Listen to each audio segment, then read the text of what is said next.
যে মানুষ কর্মের সাথে ফলের আকাঙ্ক্ষা যুক্ত করে সে কখনো পূর্ণ শান্তি পায় না, কিন্তু যে মানুষ নিষ্কামভাবে কাজ করে সে চিরস্থায়ী আনন্দ ও মুক্তি লাভ করে। হে অর্জুন, ফলকে ঈশ্বরের হাতে সমর্পণ করলেই তুমি প্রকৃত স্বাধীনতা পাবে। যখন তুমি কাজ করবে শুধু কর্তব্যবোধে, তখন তুমি অভিজ্ঞতা করবে মন স্থির, আত্মা নির্মল, জীবন পূর্ণ।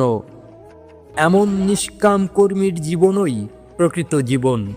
সে কাজ করে কিন্তু তার মধ্যে অহংকার নেই, সে কাজ করে কিন্তু তার মধ্যে ভয় নেই, সে কাজ করে কিন্তু তার মধ্যে অনীহা নেই।